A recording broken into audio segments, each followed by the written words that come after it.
Hebreos capítulo 5, el versículo 1 al 9 dice así la bendita palabra del Señor.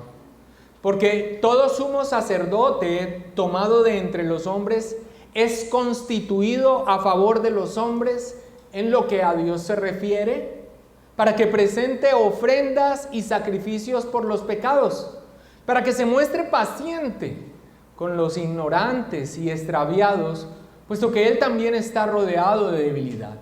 Y por causa de ella debe ofrecer por los pecados, tanto por sí mismo como también por el pueblo. Y nadie toma para sí esta honra, sino el que es llamado por Dios, como lo fue Aarón. Así tampoco Cristo se glorificó a sí mismo haciéndose sumo sacerdote, sino el que le dijo: tú eres mi hijo, yo te he engendrado hoy. Como también dice en otro lugar: tú eres sacerdote para siempre según el orden de Melquisedec. Y Cristo, en los días de su carne, ofreciendo ruegos y súplicas con gran clamor y lágrimas al que le podía librar de la muerte, fue oído a causa de su temor reverente. Y aunque era hijo, por lo que padeció, aprendió la obediencia, y habiendo sido perfeccionado, vino a ser autor de eterna salvación para todos los que le obedecen. Es casi seguro que entre las palabras de rechazo, burla y cuestionamiento que un judío dirigiría a su connacional ahora cristiano sería: ¿dónde está tu sacerdote? ¿Cómo puedes acercarte a Dios si has rechazado lo que Él mismo estableció en su ley para hacerlo? ¿Quién va a presentar por ti tu ofrenda? ¿Quién va a presentar por ti sacrificio de expiación por tus pecados? ¿Cómo te vas a relacionar con Dios? Los judíos sabían por la palabra de Dios de la necesidad de un mediador. Sabían que era necesario que hubiese alguien que ofreciera sacrificios en su nombre. Sabían que era necesario que hubiera alguien que de continuo estuviera elevando plegarias y súplicas a Dios en nombre de ellos. Sabían que era necesario que hubiera alguien que se acercara a Dios en nombre de ellos. Y lo sabían porque Dios mismo lo había establecido así en su ley. Dios mismo había constituido esos mediadores, esos sacerdotes que tenían características específicas que hacía que no cualquiera pudiera realizar este oficio. El escritor inspirado de Hebreos les brinda a estos creyentes cristianos judíos la respuesta a estos interrogantes, mostrándoles cómo nuestro Señor Jesucristo no solo satisface estas cualidades generales que un sumo sacerdote debía tener, sino que nos empieza a introducir en el tema de la superioridad del sacerdocio de nuestro Señor Jesucristo. Aquel judío cristiano, ante la pregunta que con sorna le haría a su connacional, debía decir: sí tenemos un gran sumo sacerdote, y de hecho es infinitamente superior a cualquier otro. La superioridad del sacerdocio de Cristo sobre el sacerdocio arónico o levítico, como ya lo advertimos en el sermón anterior, se extenderá a lo largo de esta gran sección central de la carta, que va de la parte final del capítulo 4 hasta el capítulo 10. Pero aquí específicamente se referirá a tres características básicas que un sumo sacerdote debía tener, y cómo en Cristo estos requisitos son cumplidos. Estos tres requisitos mencionados aquí son su humanidad, la elección divina para el oficio y su solidaridad o identificación con el pueblo que representa. Así que lo que el autor de Hebreos quiere aquí es que sus lectores vean cómo Jesús reúne todas las condiciones para ser un sacerdote válido para ellos. Ahora, quiero hacer un breve paréntesis aquí para recordar a todos, pero especialmente a aquellos que están iniciando su caminar en Cristo, o que aunque hace ya un tiempo que se ven a sí mismos como cristianos, es ahora aquí en esta iglesia local que empiezan a profundizar en su estudio de la palabra de Dios, lo siguiente. Y lo que voy a decir parece como evidente y muy básico, pero debido al estado en el que se encuentra la iglesia contemporánea, es necesario decirlo una vez más. El fundamento de nuestra fe son las Sagradas Escrituras. O sea, lo creemos de la palabra de Dios. Que la única regla suficiente, segura e infalible de lo que creemos son las Sagradas Escrituras, la Biblia, la palabra de Dios. Y que esa revelación que Dios ha dado de sí mismo y de su voluntad para salvación está registrada en la Biblia en una progresión que va de promesa a cumplimiento. En el Antiguo Testamento vemos cómo se va revelando progresivamente la determinación soberana de la gracia de Dios de ofrecer gratuitamente vida y salvación en Jesucristo. Allí en el Antiguo Testamento encontramos las promesas de la salvación en Jesucristo, pero anunciadas por tipos, por sombras, a través de personajes, de mobiliario, de lugares, incluso de circunstancias de la historia misma dentro de ese pueblo que Dios usó para cumplir sus propósitos de salvación en Cristo Jesús. Pero en el Nuevo Testamento, allí encontramos el registro del cumplimiento de esas promesas en la vida y en la obra de nuestro Señor Jesucristo. Y hago este paréntesis que ya he mencionado en algún momento en sermones previos y al que seguramente volveré a recurrir, porque la carta a los Hebreos trae continuamente estos aspectos religiosos, de rito, de sacrificios, de ceremonias, de oficios, de mobiliario, de práctica religiosa del antiguo pacto con el que los receptores de la carta están plenamente familiarizados. Esa era su antigua práctica y fe religiosa. Pero para nosotros gentiles, más de 2000 años después, estas cosas nos son ajenas y distantes. Pero los que creemos que la Biblia es la palabra de Dios, entendemos que esos aspectos del Antiguo Testamento anunciaban la promesa de un Salvador. Y ver cómo se cumplen en nuestro Señor Jesucristo no solamente nos admira al ver la sabiduría de Dios en su palabra y cómo lleva a cabo sus propósitos divinos a lo largo de la historia de la redención, nos afirma en nuestra fe, sino que de paso nos previene de la estupidez de tratar de volver a ellos o recrearlos, traerlos de nuevo para nuestra adoración actual.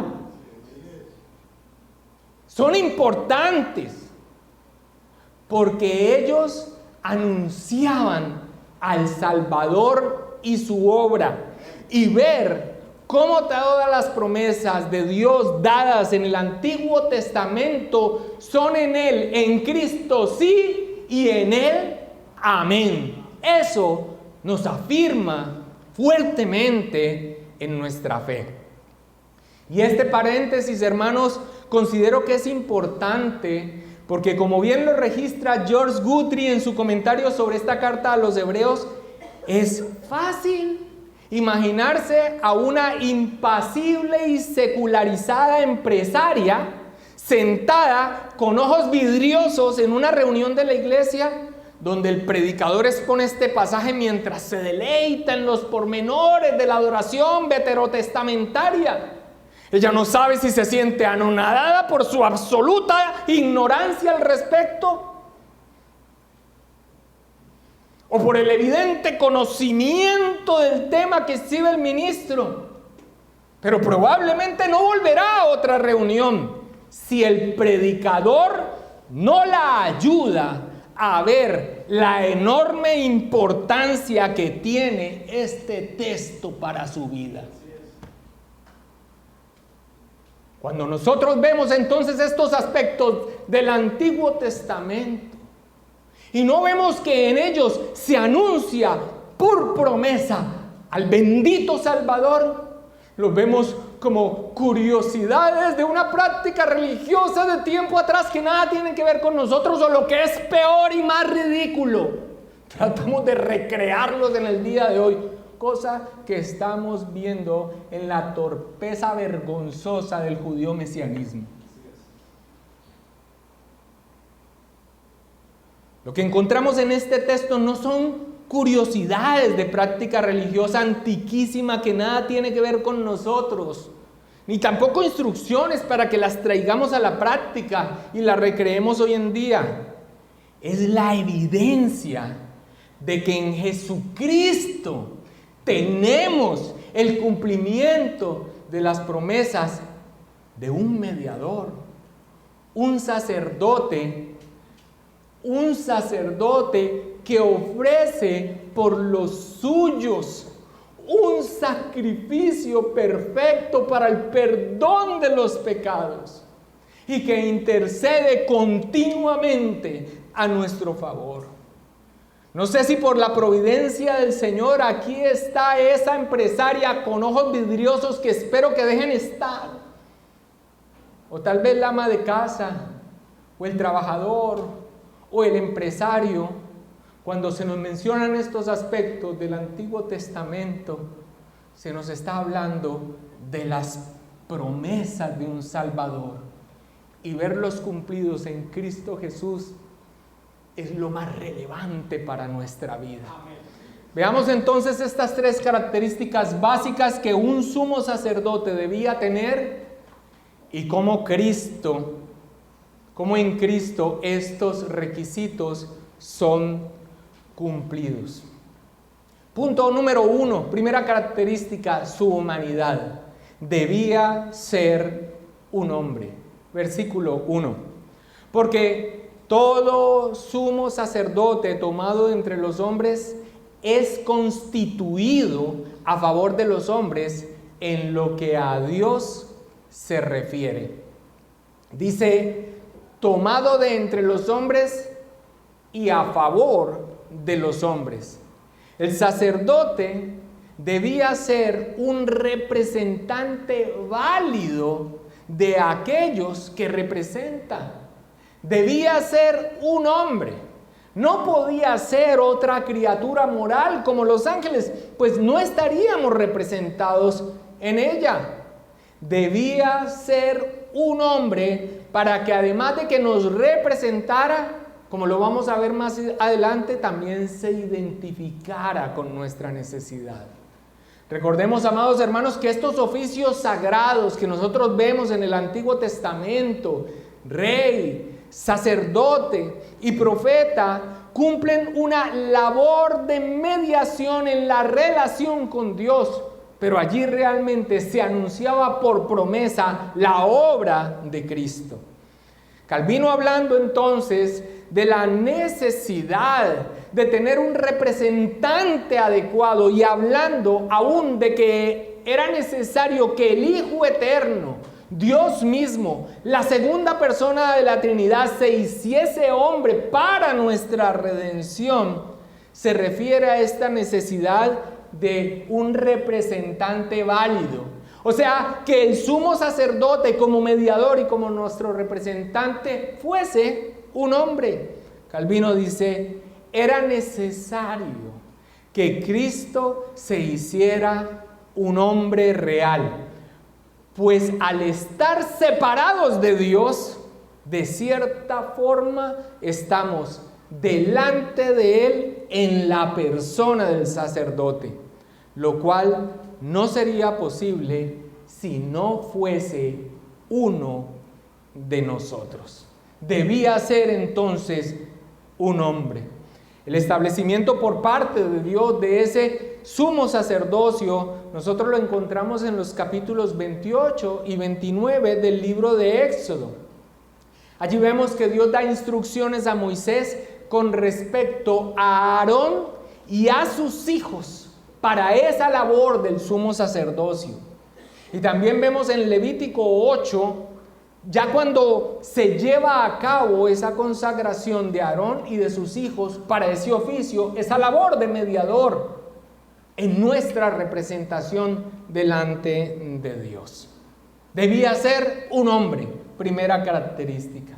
La segunda característica básica que el escritor de Hebreos trae aquí sobre el sumo sacerdocio es, hermanos, supremamente importante.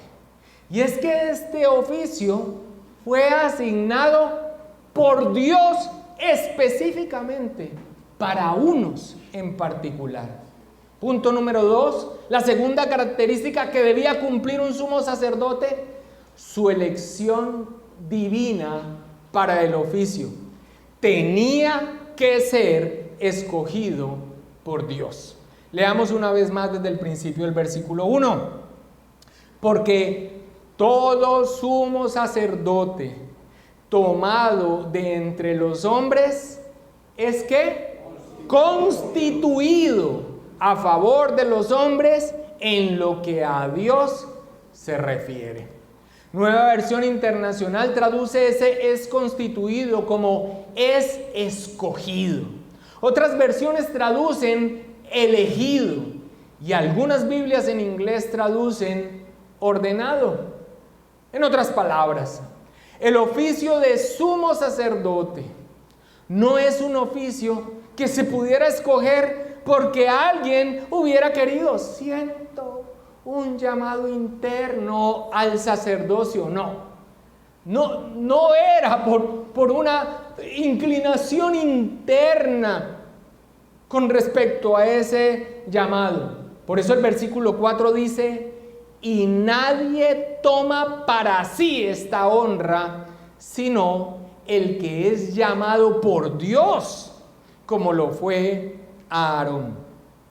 La constitución entonces del sumo sacerdocio es una prerrogativa divina. Dios se reserva el derecho de esa elección y Él eligió que fuese Aarón y sus hijos, específicamente los que realizarían este oficio. Debía ser por elección divina. Este era el derecho divino y así lo hizo con Aarón y sus hijos. Vayamos por favor ahora sí a Éxodo capítulo 28, el primer versículo, y veamos entonces esta elección que Dios hace para el oficio de sumo sacerdocio. Éxodo 28, versículo 1, dice: harás llegar delante de ti a Aarón tu hermano. Está hablando Dios a Moisés. Harás llegar delante de ti a Aarón tu hermano y a sus hijos contigo de entre los hijos de Israel, para que sean mis sacerdotes. A Aarón y a Nadab, a Abiú, Eleazar e Itamar, hijos de Aarón. Y mire lo que dice el final del capítulo, por allá en el versículo 43. Es estatuto perpetuo para él y para su descendencia después de él. Segunda característica entonces que menciona el escritor de Hebreos es que debía ser elegido divinamente, y así lo hizo con unos en particular. Esto no era de que alguien de pronto se levantara diciendo: tengo el llamado al sumo sacerdocio. No, fueron elegidos por Dios. Es más, la rebelión que Coré, un hombre del pueblo de Dios, levantó contra Moisés y que está registrada en Números capítulo 16, precisamente deja claro que este oficio no era para todo el que quisiera. En Números capítulo 16, versículo 1 al 3, se nos narra de esta rebelión. Por cierto, quiero decirles, Coré inclusive pertenecía a la familia de Leví. Era un levita, pero aún para el sumo sacerdocio, que era específicamente la elección de Dios de Aarón y sus hijos, pues no era permitido. Pero miren lo que hace Coré. Coré básicamente lo que hace es decir, bueno, ¿y por qué no podemos ser todos los demás? Si todos somos santos. ¿Y por qué no puedo ser yo? Números 16, 1 al 3 dice: Coré, hijo de Ishar, hijo de Coat, hijo de Leví, y Datán y Abirán, hijos de Eliab, y On, hijo de Pelet, de los hijos de Rubén, tomaron gente. Se levantaron contra Moisés con 250 varones de los hijos de Israel, príncipes de la congregación, de los del consejo, varones de renombre, y se juntaron contra Moisés y Aarón y les dijeron: basta ya de vosotros, porque toda la congregación, todos ellos son santos, y en medio de ellos está Jehová. ¿Por qué pues os levantáis vosotros sobre la congregación de Jehová? Permítame una paráfrasis. ¿Y por qué nosotros no podemos ser sumos sacerdotes? O sea, ¿qué tienen de diferente ellos a nosotros? No más. Y más faltaba, pues. Tienen que ser solo ellos. No. ¿Por qué? ¿Recuerdan? Segunda característica, debían ser ¿qué? Elegidos por Dios. Para resumirles la historia, a los pies de estos hombres, la tierra se abrió y se los tragó. Cuando ellos quisieron establecer la norma de que cualquiera pudiera ser sumo sacerdote, Dios abrió la tierra y se los tragó. Thomas Reiner escribe: nadie elegía ser el sumo sacerdote. No era un cargo democrático en el que uno proponía su nombre, ni es un cargo electo en el que la gente elegía al sumo sacerdote. El sumo sacerdote era llamado y elegido por Dios. Ahora, permítame una reflexión para nuestros tiempos. Mis amados hermanos, no solamente con esta rebelión de Coré, sino lo que sigue a continuación cuando nos habla que los mismos hijos de Aarón que trataron de presentar una adoración que Dios no había establecido, debería persuadir a quienes aún al día de hoy, en la ridiculez extrema del judio-mesianismo, se atribuyen la labor del sacerdocio. Es terrible ver las redes sociales con vestidos como los que llevaban estos hombres, cuando Juan Pablo Jaramillo se atribuye, bien chipcha y criollo, una labor que solamente estaba determinada por Dios. De tarea queda leer Números 16 en la casa, para que se vea la manifestación de la ira de Dios cuando las personas pasan por alto lo establecido por Él en su prerrogativa divina de haber sido así. Ahora, nosotros sabemos que esto finalmente apuntaba a Cristo, como ya lo vamos a ver, pero debía persuadir no solamente a quienes recrean esas figuras torpemente al día de hoy, sino con aquellos que con temeridad, simplemente diciendo lo hacemos de corazón, ofrecen una adoración a Dios que Él mismo no ha establecido. A mí como que no me gustan los himnitos. ¿Por qué no hacen algo que nos guste más? Hermanos, nosotros nos afirmamos con toda potencia en el principio regulativo de la adoración. El culto a Dios está regulado y establecido por Dios. Y estas son cosas sagradas.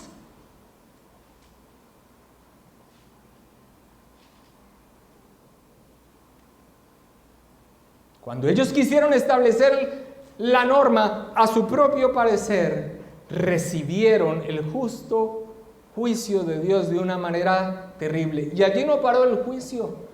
Lee por favor en tu casa Números capítulo 16. No solamente ante estas familias la tierra se abrió y se los tragó, sino que la mortandad fue terrible hasta que Moisés y Aarón intervinieron aún en intercesión por ellos. La tercera característica básica que el autor de Hebreos trae sobre el sumo sacerdocio es que este sumo sacerdote debía identificarse con quienes representa. Versículos 2 y 3. Dice, para que se muestre paciente con los ignorantes y extraviados, puesto que él también está rodeado de debilidad. Y por causa de ella debe ofrecer por los pecados, tanto por sí mismo como también por el pueblo. El sumo sacerdote debía tener esta característica. Debía mostrarse paciente porque él mismo participaba de las situaciones complejas de la vida. Mostrarse paciente es la traducción de una sola palabra griega, metriopateo.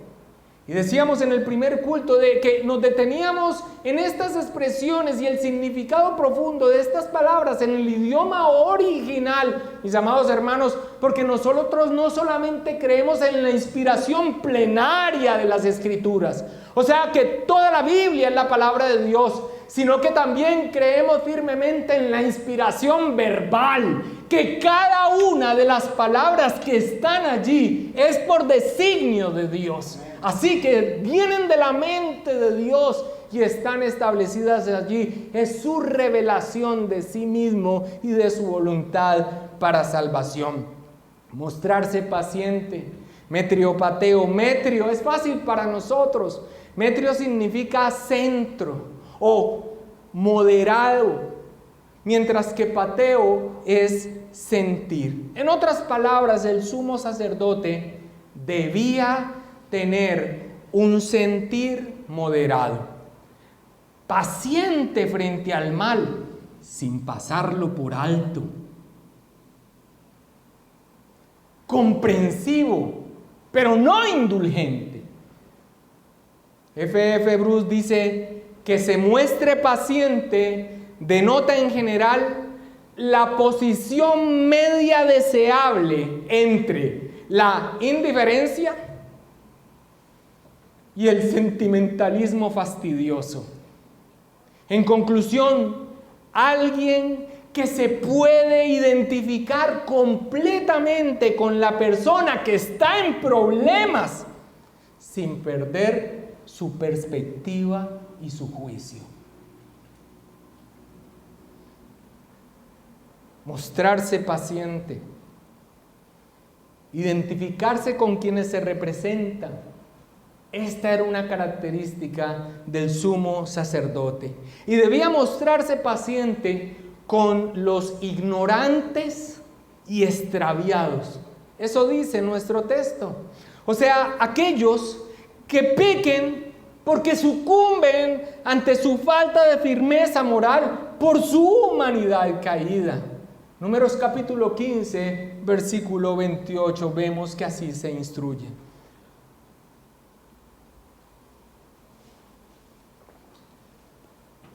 Y el sacerdote hará expiación por la persona que haya pecado por yerro. Cuando pecare por yerro delante de Jehová, la reconciliará y le será perdonado. Tal provisión, mis amados hermanos, no se hace por el quebrantamiento de la ley deliberadamente y en forma desafiante. Un comentarista acertadamente señala, en todo el sistema del Antiguo Testamento no hay absolutamente ninguna provisión para quien quebranta la ley de forma desafiante, deliberada y sin arrepentimiento. Números 15, 30 al 31, más adelante dice: mas la persona que hiciere algo con soberbia, así el natural como el extranjero, ultraja a Jehová. Esa persona será cortada de en medio de su pueblo, por cuanto tuvo en poco la palabra de Jehová y menospreció su mandamiento. Enteramente será cortada esa persona, su iniquidad caerá sobre ella.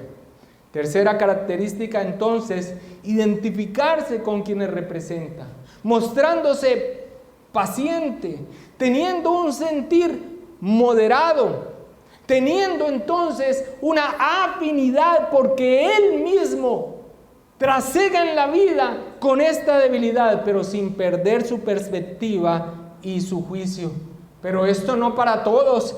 Esta provisión para el perdón no estaba dado para aquellos que deliberadamente y en rebelión levantan su puño conscientemente contra Dios. Afrenta es contra Dios y debían ser quitados.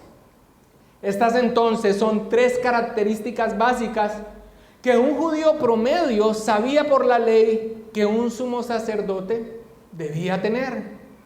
Y el autor de Hebreos las cita aquí para a continuación mostrar que éstas están presentes en Cristo. La primera, en cuanto a su humanidad, que Cristo como sumo sacerdote debía ser un hombre. Ya el autor de Hebreos abordó el tema de la necesidad de que el Hijo Eterno, Dios mismo, la segunda persona de la Trinidad, se hiciese hombre. Casi la totalidad del capítulo 2 se dedica a hablar de su humanidad. Y nosotros tuvimos ya la oportunidad de detenernos en ello cuando se hizo la exposición de este capítulo en varios sermones. Allí está registrado en el canal de YouTube de la iglesia. Pero para que refresquemos nuestras memorias, leamos la parte final del capítulo 2, donde se nos da una conclusión de la necesidad y el porqué de la encarnación.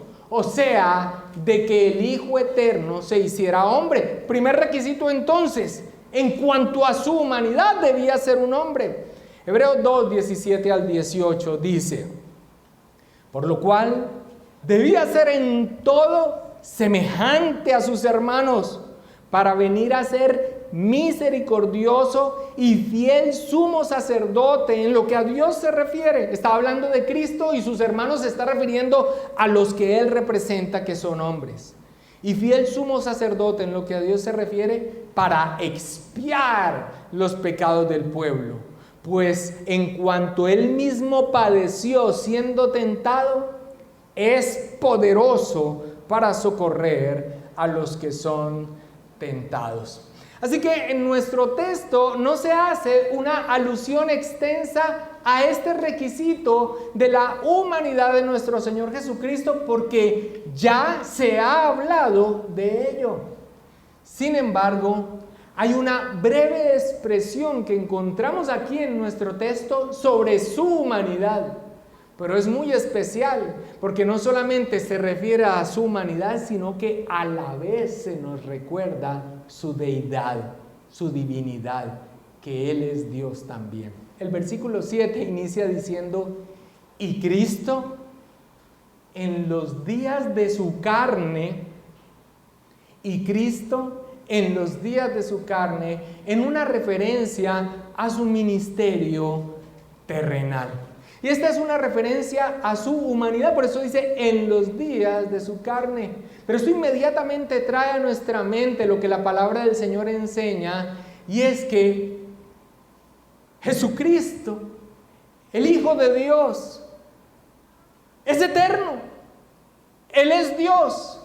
Antes de su encarnación, al ser Dios, existía. Por eso cuando hace esta referencia a su humanidad, Cristo, en los días de su carne, específicamente en los días de su ministerio terrenal, nos recuerda su humanidad, pero también inmediatamente trae a nuestra mente su existencia eterna.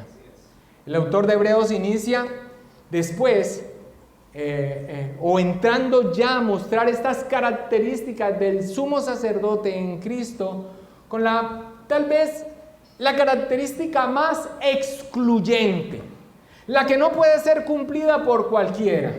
Porque pues ser hombre, levantemos la mano, y tener un rasgo de carácter compasivo, pues son características que muchos podrían cumplir, pero ser elegidos divinamente para el oficio, no.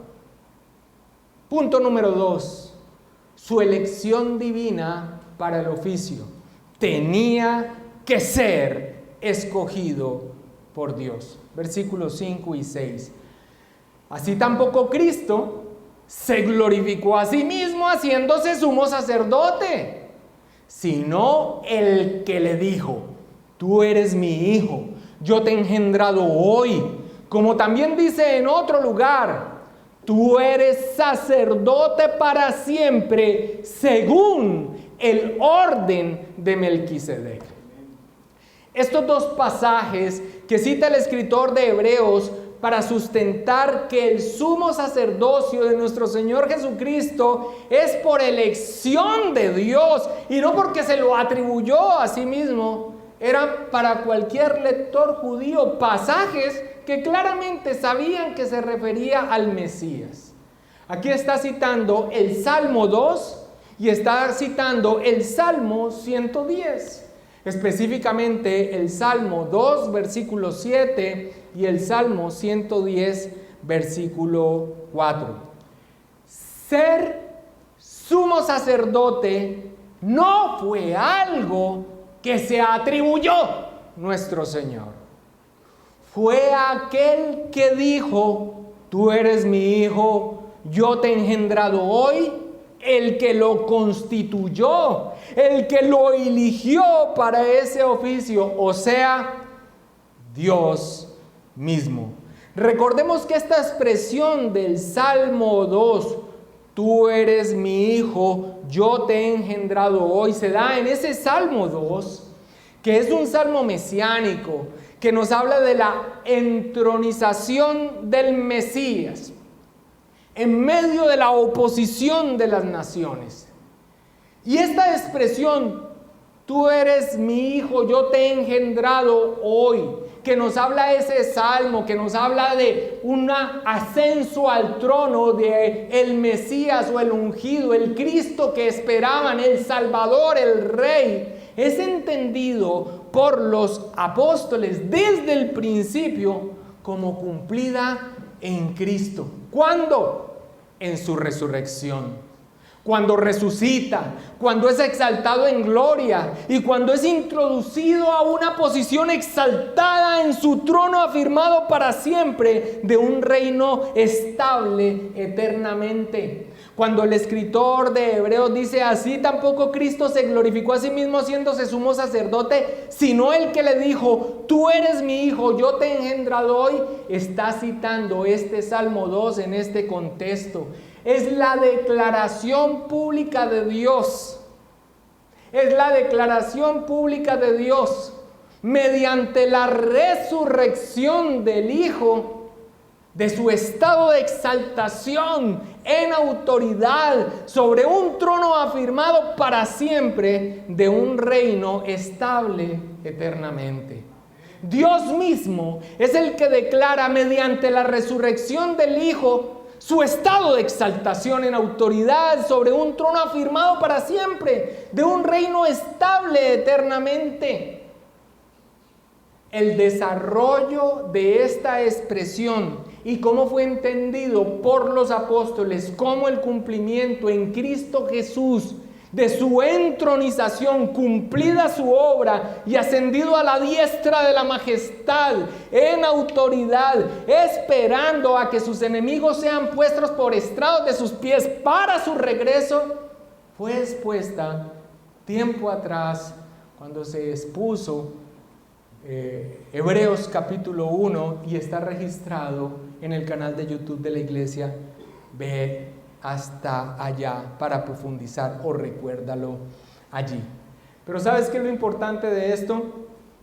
que junto con esta declaración que Dios hace mediante la resurrección del estado de autoridad de Cristo,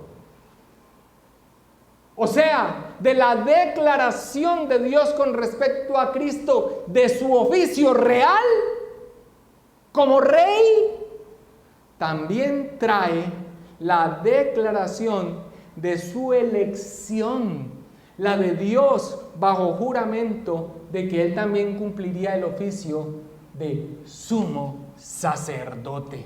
Salmo 110, versículo 4. Este es el salmo que está citando en su segunda expresión. El primero nos muestra que Cristo no se atribuyó la labor de sumo sacerdote por sí mismo, sino que fue ordenado por aquel que también expresó mediante su resurrección que Él es el Rey eterno. Toda gloria y toda potestad le es dada en los cielos y en la tierra, y delante de Él toda rodilla se doblará en virtud del cumplimiento de su obra de redención. Pero asimismo, como cita esta declaración de Dios Padre con respecto a su oficio real, aquí se nos da una declaración del Padre con respecto a que Él lo elige, lo designa, lo ordena, donde desde el Antiguo Testamento estaba siendo anunciado que Él sería un sumo sacerdote, pero no cualquier sumo sacerdote. Ya veremos. Salmo 110, versículo 4. Juró Jehová y no se arrepentirá. Tú eres sacerdote para siempre, según el orden de Melquisedec. El tema del sumo sacerdocio, según un orden distinto al arónico, levítico, el orden de Melquisedec, será desarrollado más adelante, en detalle, cuando lleguemos al capítulo 7 de Hebreos, para que entonces disfrutes de lo que la palabra del Señor nos habla sobre este sumo sacerdocio según un orden superior. Haz lo que todo cristiano debe hacer. No faltes en el día del Señor a la predicación de la palabra del Señor. Aquí lo importante es notar que es un juramento, que mediante juramento el Padre le dice a aquel que se entiende en este Salmo 110 que se refiere al Mesías, que fue elegido irreversible y eternamente como sumo sacerdote. Su sumo sacerdocio es de un orden superior.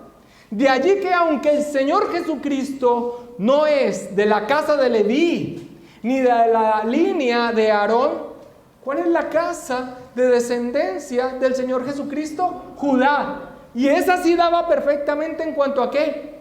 Su reinado.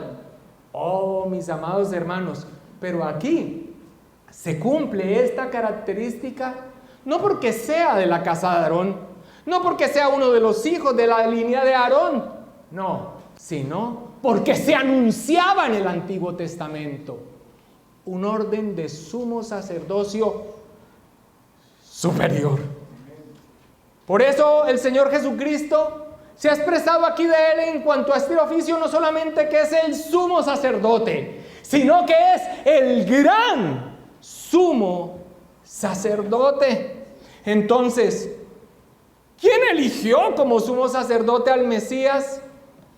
El Padre mismo. Jesús no tomó esa posición para honrarse a sí mismo.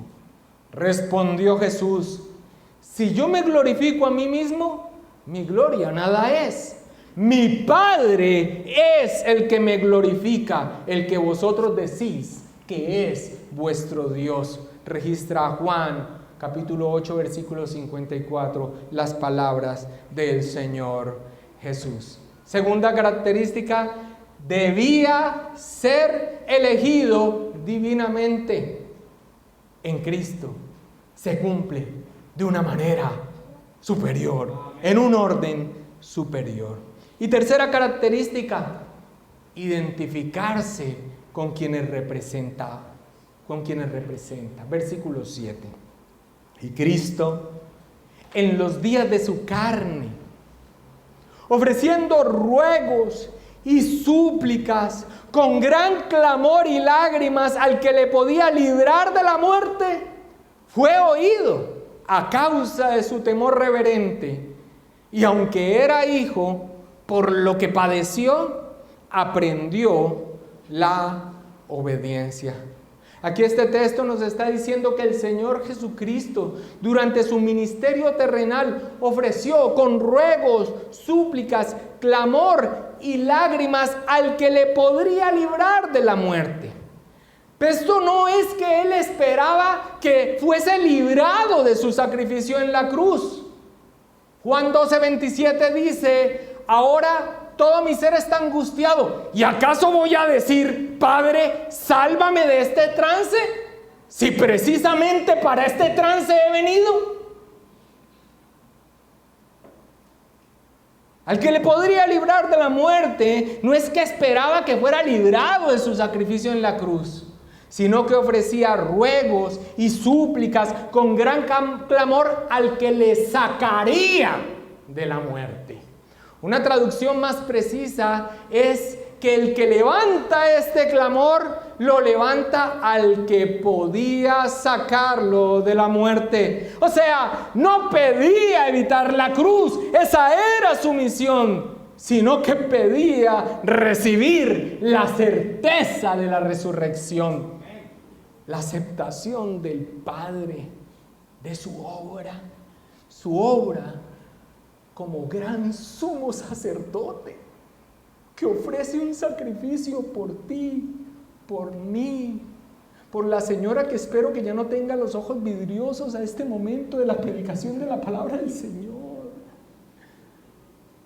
sino que sepa que la provisión de Dios es que ha dado en su Hijo eterno, Dios mismo hecho hombre, un sumo sacerdocio que ofrece por ti un sacrificio. Alguien muere en sustitución.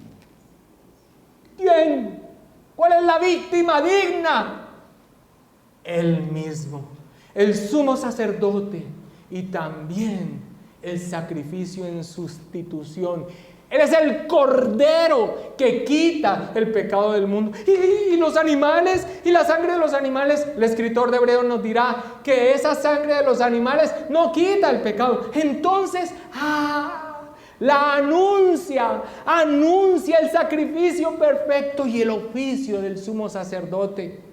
Así que aquí tenemos entonces la relevancia y la importancia de este texto en cuanto a estas características de un sacerdocio del Antiguo Testamento cumplidas en Cristo. Tenemos un mediador que ante nuestro pecado ofreció un sacrificio en expiación, un sustituto que pagó por nuestros pecados para que nosotros fuésemos librados de la ira eterna de Dios por la eternidad en la condenación. No pedí evitar la cruz, sino recibir la certeza de la resurrección, o sea, la declaración de Dios del recibimiento pleno de su obra mediante la resurrección. Todas estas expresiones de que era con lágrimas y con clamor, lo que muestran es que por su experiencia humana, aún la del padecimiento, la del dolor, la angustia cercana de la muerte, pero sobre todo la conciencia de que sobre él vendría la ira justa de Dios por los pecados, no de él. Él es perfecto y sin pecado, sino como sustituto, llevando los pecados de todos aquellos, los suyos, que confiarían en él en la cruz del Calvario. Por esto, por experimentar todo esto, puede simpatizar con nosotros. Entendemos entonces que puede ser compasivo, porque en su experiencia de vida se identificó con nuestras miserias. De tal manera se identifica con nuestras situaciones humanas que a pesar de ser el Hijo eterno, tuvo que padecer hasta el final. El versículo 8 dice, y aunque era hijo, una expresión de ser el Hijo eterno de Dios, de su deidad, pero hecho hombre, aunque era hijo, por lo que padeció, aprendió la obediencia. Aprendió la obediencia. No porque tuviese que aprender a ser obediente porque no lo era. Jesús fue en toda su vida perfectamente obediente a la voluntad del Padre, sino que aprendió el significado completo del costo de la obediencia hasta la muerte, por lo que padeció. Aprendió obediencia, es que siendo él perfecto y plenamente ajustado a la voluntad del Padre, experimentó hasta el final el costo de la obediencia, hasta el sufrimiento en su muerte.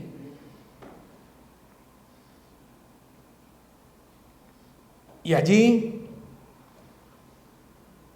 experimentando hasta el final, presentó un sacrificio que, a diferencia de los sacrificios ofrecidos por los sacerdotes en el Antiguo Testamento, fue efectivo. De hecho, el escritor de Hebreos más adelante nos dirá que el sumo sacerdote estuviese ofreciendo año tras año, el sacrificio, lo que era un recordatorio de la presencia continua de ese pecado que no limpiaba la conciencia de estas personas, a diferencia del de Cristo, efectuado una sola vez y para siempre, limpia nuestras conciencias de la culpa de pecado en cuanto a salvación. Por supuesto, venimos continuamente a Él en nuestros yerros y en nuestros pecados, pero nos sabemos aceptos en el amado. El versículo 9 dice, y habiendo sido perfeccionado.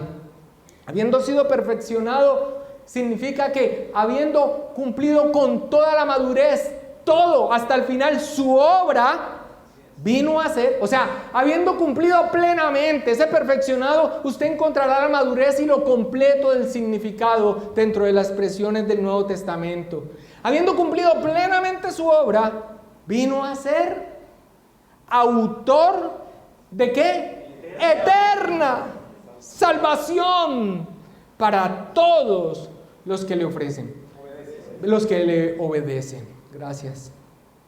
Así que, mis amados hermanos, Jesús, como sumo sacerdote, cumple también entonces este requisito de identificarse, de tener simpatía por nuestra experiencia de vida, al Él mismo haberla vivido, pero ofreciendo entonces con compasión un sacrificio perfecto, cumple perfectamente lo que era anunciado en el Antiguo Testamento por todo el sistema sacrificial y la labor de los sumos sacerdotes.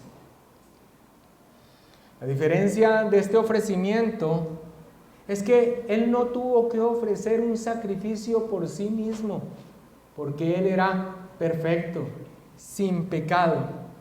El sacrificio que Él ofreció fue por nosotros, el de sí mismo, y no tiene que repetirse continuamente. Por eso, cuando en Roma dicen que el sacerdote tiene el poder para sacar a Cristo del cielo y ponerlo en la Eucaristía, y que al partirla está ofreciendo un sacrificio continuado de Cristo, eso es una abominación. Y el que lo entiende no participaría nunca jamás de una misa, ni por respeto, ni por sus familiares. El sacrificio de Cristo fue una sola vez y para siempre y efectivo, y no hay sacerdotes. Es más, este no es el altar. Aquí no hay altares. ¿Acaso estamos haciendo un sacrificio? Este es el púlpito desde el que se predica la palabra del Señor. No así en la abominación de Roma. El sacrificio de Cristo se hizo una sola vez y para siempre. Y vino a ser el autor de eterna salvación. ¿Dónde está tu sacerdote? ¿Quién va a ofrecer por ti sacrificio para perdón de pecados y levantar su ofrenda y tu intercesión por ti?